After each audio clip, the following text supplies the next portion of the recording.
Big basketball game for Greensboro Day tomorrow night, taking on Davidson Day. Davidson Day knocked off Greensboro Day back in the first meeting between those two teams. I'm sure Greensboro Day wants to kind of get that squared away tomorrow night. Davidson Day coming up next. You guys have been busy in practice getting ready for those guys. Yeah, I apologize for being a little late tonight. We had our scouting report went a little longer than we had planned. I know you had Bill Chambers here, so that was great. When I was in high school, I used to watch him shoot all the time. I was in the same class. He was one of the best shooters at Grimsley when I was there. It's amazing. 6'4" and just an outstanding shooter, outstanding scorer. He was, and so was his father too. His father, we talked about him earlier because I looked up Wikipedia today, looked up the Bill Chambers name. Thank you, Coach. Looked up his dad today. 51 rebounds in one game. NCAA record will probably never be broken. That's amazing. Thomas Roberts, who played for Greensboro Day, played at Windermere. Exactly. And I think Bill's dad is like the second or third leading scorer, and Thomas is right behind him, I believe it is. That's amazing. But those 51 rebounds, I don't think you're going to see that again anytime soon. Never again. Like I told Coach Chambers, back in the day, you had guys almost were like designated board men. They took care of the boards, had like a designated point guard who was in charge of assists, and used that number 3 man you had today, probably doing a lot of the scoring. But man, his dad. It's amazing to get that many rebounds. You think about how slow the game was played back then and stuff, and how they ran sets, and now the game is so fast. Very few teams ever run any sets or anything. What about your basketball experience going back to Coach Dean Smith? Because you used to work a lot of camps and had a lot of contact and got to know a lot of people. And I'm sure he's one you got to know pretty well, too. Well, you know what? He's a great coach. And, the most important thing, he was a better person than as a coach. And, he was so kind to everyone. And the thing I learned the most from him was that he always put his players first, no matter where he was. A player always came first. And I think we all try to copy that. And back in those days, you didn't have TV and Facebook and the cell phones and all this stuff, and you go to his, I got all these old notebooks where I took all these notes from his stuff, and nowadays you just pull it up on YouTube and watch something. So yeah, you said in one piece that you had commented someone you were a big State fan back in the day, but you didn't have any NC State books. All the books that you got together and read from were North Carolina books. Yeah, I think everybody growing up wanted to get into coaching would either you followed Mac Morris, he would teach you if you were a high school coach, you were lucky enough to go to his practices, or you go watch Dean Smith do practice. I don't think any of us ever went to NC State or Wake Forest or anywhere at that time. I know I went to a few Duke, and then when Coach K became the coach, I went to Duke. You started working those Duke camps pretty heavy back when he became coach. Yeah, he was. He did a great job, and it was a great camp, and I enjoyed it. I learned a lot of my basketball coaching from there. What's your basketball coaching looking like for Davidson Day? What's the game plan against those guys? Well, we started out the game down there. We were up 8-0. And we let their best shooter Harrison make 3 straight threes, which got them back into the game. But we got to shut him down tomorrow night and do a better job. And we got to do a better job offensively. We missed a lot of layups around the basket, but you got to give them credit. They played a very solid defensive effort against us. We just watched the tape again today, and we just got to do a better job executing than we did against them the first time. I guess Peter Ogba kind of quiet for a couple of games, but he picked it back up your last game out. Got back in the 20s. Peter had a great game the last game. He's gotten foul trouble is his problem. He's been in and out of foul trouble so much that it's hurt us. He fouled out of the Weston game in the first overtime, a minute and a half into it. Between Darius and Moore and him, I think in the last Davidson Day game, they sat most of the second quarter on the bench with me, and they're not very good assistant coaches. So, tell you what, you don't want to see that, but I tell you what, you were able to survive losing Ogba in that Wesleyan game and still had yourself in a position to win, and you were using some of Coach Dean Smith's tactics by doing that to protect the team, protect the game. Well, we had Dillard out too. He couldn't play. He played 1 minute. He played 1 minute in the 4 overtimes, and he played like 1 minute in the 4th quarter. He's cramping, and then Mark Wells started cramping up. It made it very difficult for us to play. So, they allowed us to hold the ball, and so we held it to try to get the game shortened. Because you got Harry Giles is a great player. I mean, everybody talks about how many points he gets. Let me tell you what, he's a great rebounder. He's a great shot blocker, and the Johnson kid can really play too around the board. Yeah, he's a good one too. I tell you, the Childress kid, I kind of like him. I don't get to see him do quite as much because of the way they ran their offense a little bit against you. But the Childress kid, very impressed with what he does and what he might be able to do down the road too. Yeah, he hurt us in the first half of the first game, and I thought he hurt us in the second game, the whole game. And he's an excellent player. Of course, he takes after his father. He's got a high basketball IQ. But I mean, they've got 6 or 7 pretty good players. players, and you just got to hope you catch some of them on an off night and you stay in the game. We thought we had a chance at it. You told me I was going to have 4 chances to win the game, and one of them was a layup almost. I would have taken those odds. Does it help your team when Harry Giles tries a little bit more himself and doesn't get the teammates from him as much involved? Does that help you any? Because a couple of times he's trying to take it, I guess, to the basket on his own, maybe starting. He's out almost playing like a 2-guard, and I guess that comes from just his overall skill. They try to maybe utilize that. Let him you take your man, try to meet your man in the basket. Does that help you some as far as what you're doing? It would help us if he never touched the ball. Gotcha. That would help That'd us. be even better. Yeah, if he could not touch the basketball, it would help us. He is, as I said again, he's a great player. I hope he stays in the ACC and goes somewhere, because I'd love to watch him play in college. And he's a good kid too. I believe they've just started to scratch the surface with him too. I think there's so much more that can come out of him as time goes on. I think losing the year eligibility and having the sitting out the year, but he's on USA Basketball. He gets a lot of great coaching there, and I think he's caught up to what he lost. And they were without the Parker kid too against you that game. I think he played about the first couple of minutes. He played like first 3 or 4 minutes and broke his foot, and I think at my understanding he's out for the season, which is a shame. But hopefully he'll be back in time for his AAU season and his summer basketball. He's a great athlete. You talked earlier about North Carolina. How many guys off of your team over the years and back in the days did you send to Coach Smith? I know you sent him some, and maybe sent some other coaches and some players too. I didn't have most of my kids went to state that I had that played in the ACC. I had a couple that played on the JV team in Carolina, but I was just lucky enough that my brother-in-law was a manager down there, John so Cohen? I got to know Coach Smith through him and Mac Morrison, and so they allowed me to come with them and tag along all the time. What about this kid David May? Did he play for you? David May played for me. He's a great kid. He's a doctor now in Nashville. He lives right at Christ School, and he ended up. Coach Smith ended up asking him to come out for varsity. He wasn't going to come out after he played JVs 2 years, and he was a force. He actually went to Page.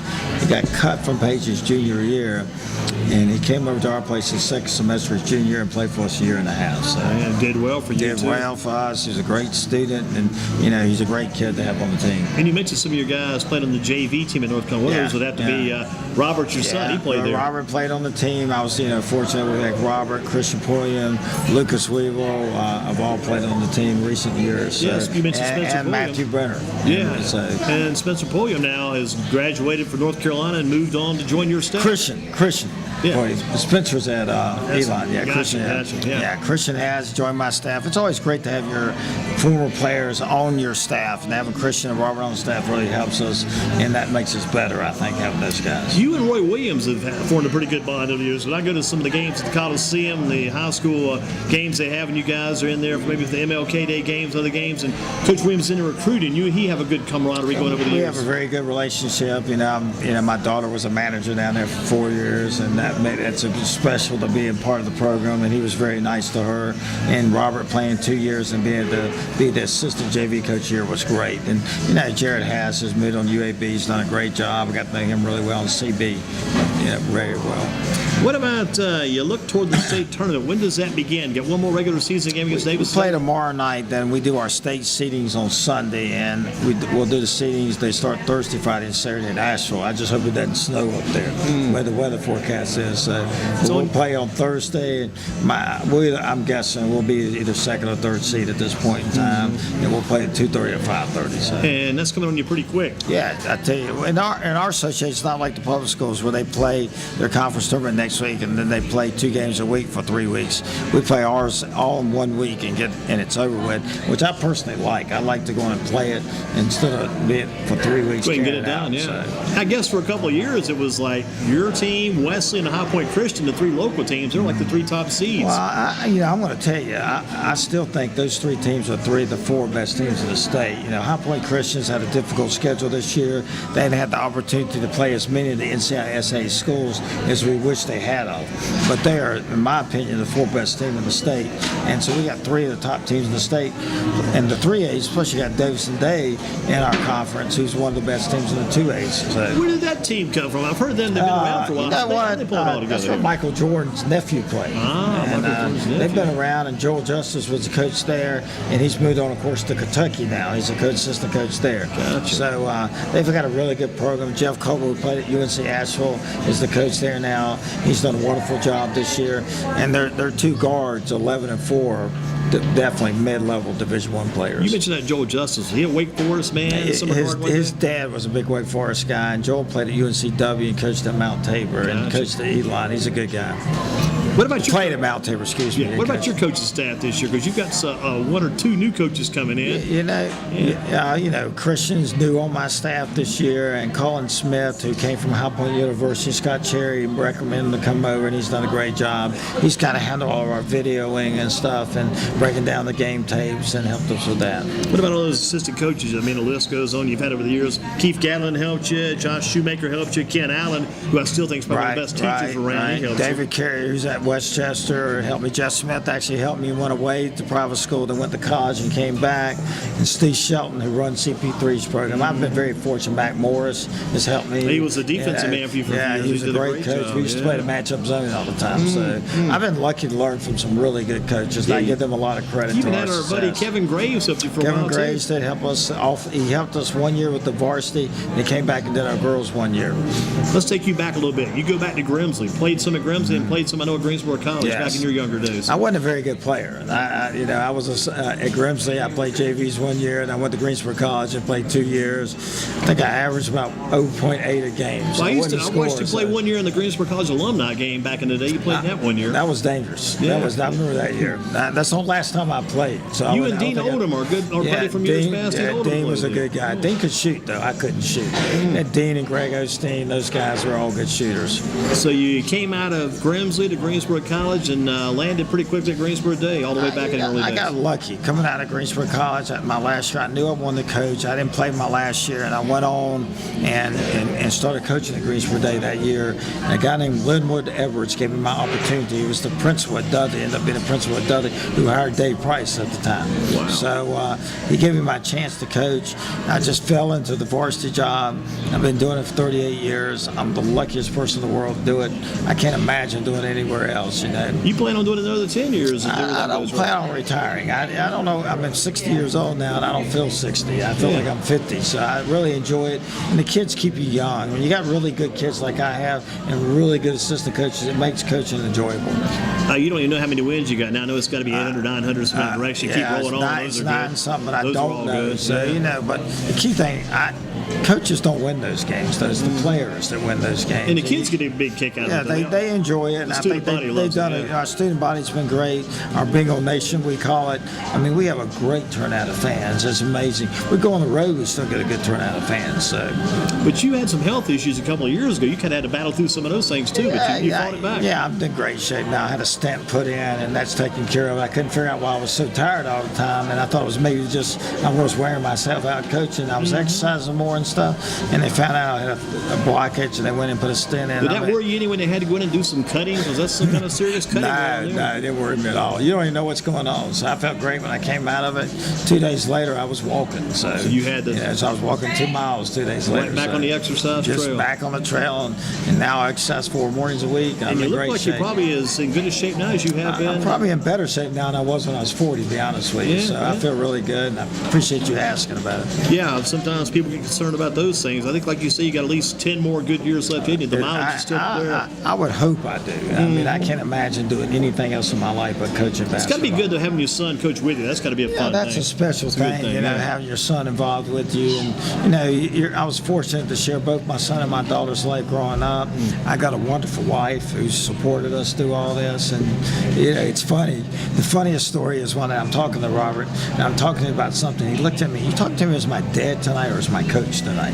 That was one of the hard things to do, I think, to separate the dad and the coaching. Sure. But we made it through that. I bet he picked it up that he probably knew come game time. It was game face. It was time to go to work. Time to go to battle. He was he had very high IQ player, and he had to battle through the injuries, and he was able to play. He couldn't play his sophomore year because of his knee, but his junior and senior year he didn't miss a game because of his.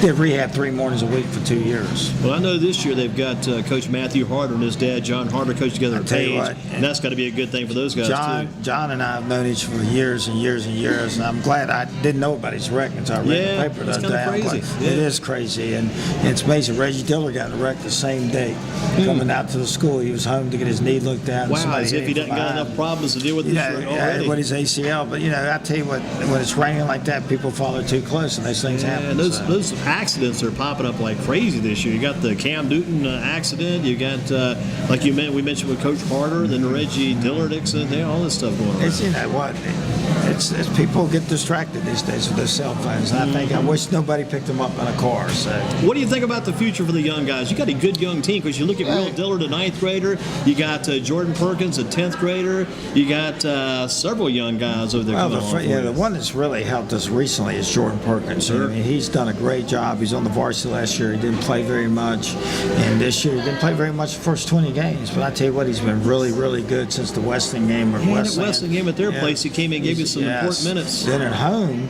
he took the big charge late in the game, hit the big layup late in the game, but he's played really, really well for us. John Newman, who's a freshman, played really well for How us. about him? He set out with an ACL tear and came back this year.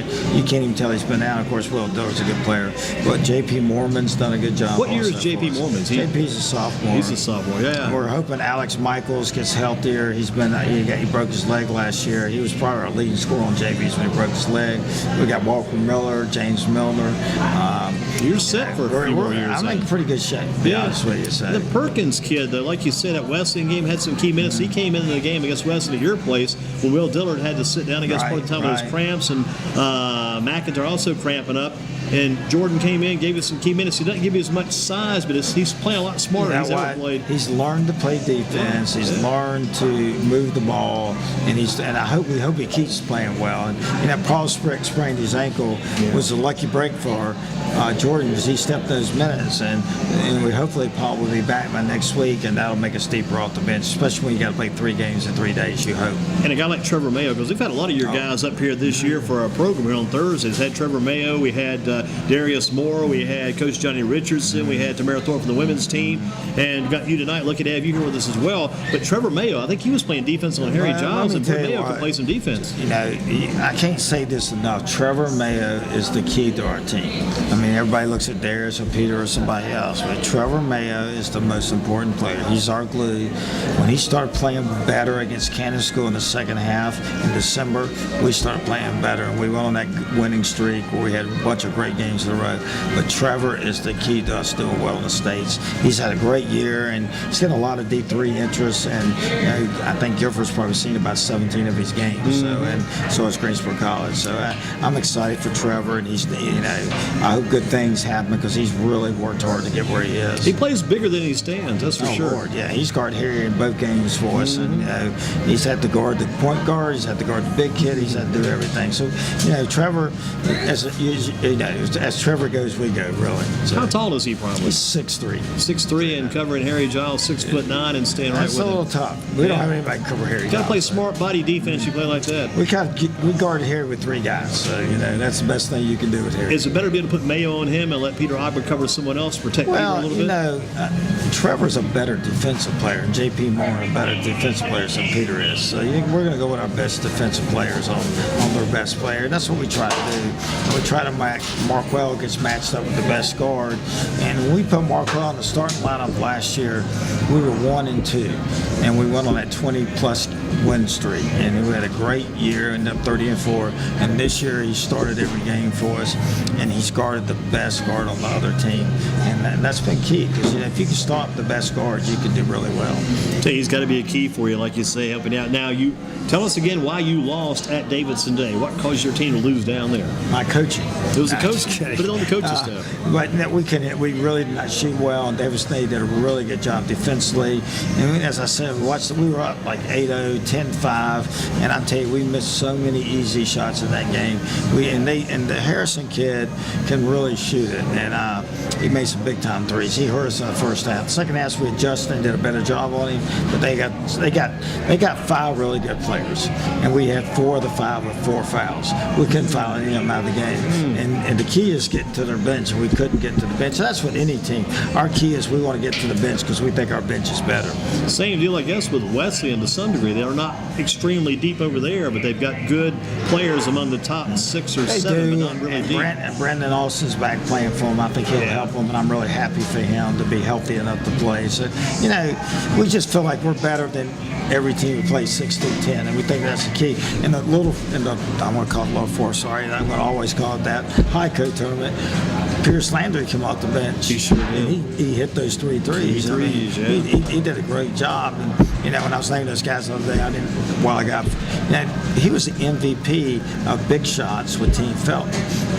He's a really good player. And you think, I got a lot of good young players who stepped in. Like Jordan did great against Wesleyan. Pierce did great against Page. Northwest, you had somebody else step up. So we're lucky in that aspect. Now, are the guys heavily motivated for this Davidson Day game tomorrow night? I would hope so. Pretty well pumped up for this? Yeah. I know Coach Smith is, so we're ready Coach to go. Smith, After we got burnt defensively, I think he's a little fired up to get ready for this game. Got the defense side of the game ready to roll then. And I think the baby's coming tomorrow night to the game, so he'll be happy. That's his little girl. Little daughter, yeah. I think I saw her picture on Twitter somewhere. Unfortunately, she looks like Jeff right now, so I hope she starts looking like the wife. I went over last night, and I will say she does look like Jeff, unfortunately. Jeff does a good job for you. We're lucky to have him around. Every kid we usually have come through here, they talk about Coach Smith. They mention his name because of his defense. He's by far the best defensive coach I've come across in the state. Mac Morris was with the matchup zone and teaching D back when he was head coach with Jeff. By far in this day and time is the best. And I'm lucky some college hadn't grabbed him though. Yeah, I know what you mean, because I think that it's only a matter of time he's going to eventually grab a job somewhere as a college coach. I'm hoping having the wife up here and the baby and stuff, he'll stay in high school and work on his mother. I think it's a great bond right there. So things are working good for him, and that also in turn makes things work good for you. Yes, the happier Jeff is, the better we are. So we talked to Coach Chambers about Coach Smith. He said he was actually at the funeral today. So it's pretty big stuff. Yeah, I think all the lettermen were invited to the funeral day, and he was talking about the size church. I asked him how big the church was, because I remember when I went to Skip Prosser's funeral, I ended up sitting on the back row, and I got there an hour and a half early. There was that many people there. I can't imagine what it was like today, and what an imprint he's left in everybody's lives, and what a great person he was to everyone. It's sad to lose someone like that, but he influenced so many people and did such a great job. It's kind of good, though, people have been able to celebrate his wife this week like they have been. It's been a good thing. It's great. Pierce Landry, he was talking about the other day when Channel 2 was interviewing him at our place, that it is a celebration of his life, and he had a great life, and he's in a better place now. And in much better shape and resting in peace. He's happy now, so I'm sure. Well, I hope you'll have a hush puppy before we leave. Oh, thank you. I appreciate it. There's your meal card. All right. Thank you so much. It's always great to see you. And I think